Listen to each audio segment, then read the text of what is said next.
Welcome to Wrong Time Watch. My name is Kevin, and today we're looking at the Szanto Military Field Quartz Watch, model number SZ1121. MSRP for this watch is $195. In fact, here's the hang tag right here. Before we go any further, this watch was kindly donated by Saltzman's Watches, donated as a giveaway watch, so I will be giving away this watch within the next few days or week here. I'll post another follow-up video to strictly give away this watch here. So big thanks to Saltzman's for sending it over and also allowing me to give it away. So just remember, it's SZanto, but the Z is silent. And there's website Szanto Time and then timeconcepts.net. All right, let's get back into the watch here. So it does have a Japanese quartz movement. Imagine that. It has a quartz movement because quartz is in the name of the watch. So anyway, you can see right here, Japan quartz movement, 100 meters water resistance, and 316L stainless steel. Also, you can see it's the Szanto 1100 series. Also, you notice it is a screwed down case back, giving you 100 meters water resistance. But the crown is a push-pull crown, which I'm perfectly fine with. Makes it easier to, well, I guess change the date and then change the time for time zone changes. But I don't know how much longer we'll be doing that in the United States. And also, when the battery dies, you can change the time on that too. Yeah, it should be pretty easy to take the case back off and then swap out the battery there. This is a leather strap, but it does not say genuine leather, so maybe it's man-made leather. I don't know. But this buckle is quite large, quite substantial. Stainless steel, and then tang as well. These are both milled, so that's nice. It looks like you can swap this out with a different strap if you so choose. So it's 22 millimeter and it tapers down to 20, so keep that in mind if you were to get a replacement strap for this watch. But it's nice that it has a spring bar, so you can swap that out onto your new strap and it'll match the material finish. And it is engraved there with Szanto. I always want to say Szanto, but it's Szanto. The Z is silent.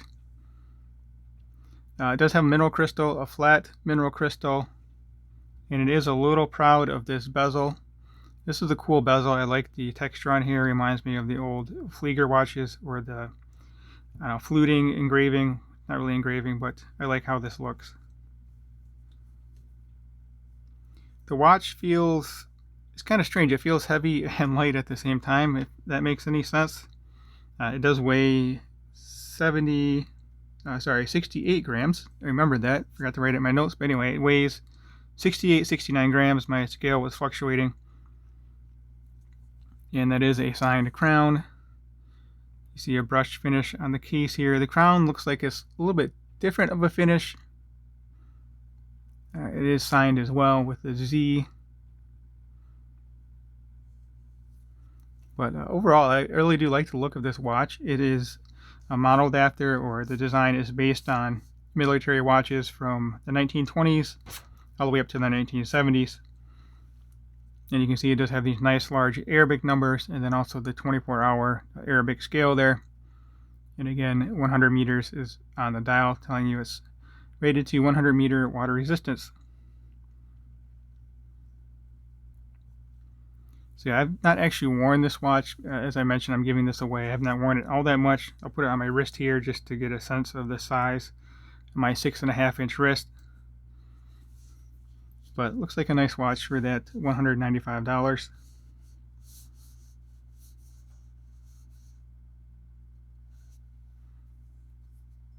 And everything is brushed on here. All right, let me go over the dimensions and then I'll get this on wrist here.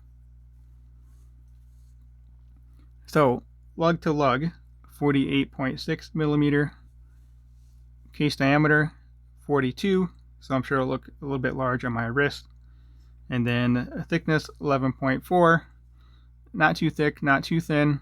I feel like it could be a little more thin though, since it's just a 100 meter resistant rated watch and it has that quartz movement, but we're at 11.4.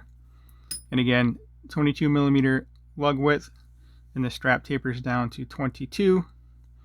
And we have a 7.9 millimeter onion crown here. And again, that is push-pull, which I'm perfectly fine with. Unless it's an actual dive watch like this, for example, then of course a screw down crown would be appropriate. 200 meter water resistance, and that's divers 200 meters, so it's actually certified to 200 meter depth ISO certification. Anyway, back to this watch. I think we've gone over everything I wanted to mention, so let me get this on wrist and then we will compare it to the SKX for the loom.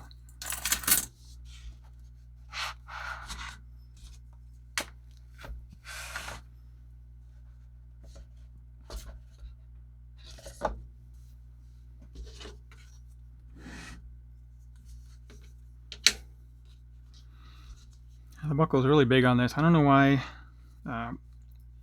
because it's just an interesting design choice for that buckle to be so large.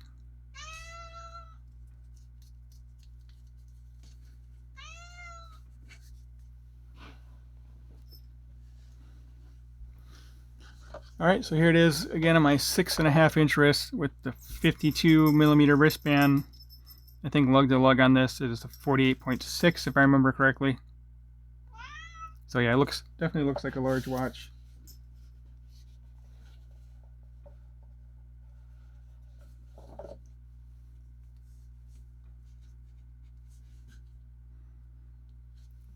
And I am on the last lug hole here, so it is a little bit looser than what I would like. So if you have a 6.5 inch wrist, you might want to hold off on buying this, or perhaps you put your own strap on here, or a needle strap might suit this watch well, since it's a military inspired watch.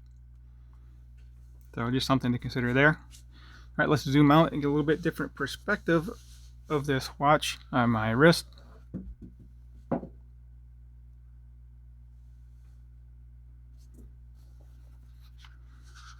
Just a quick look at the case too.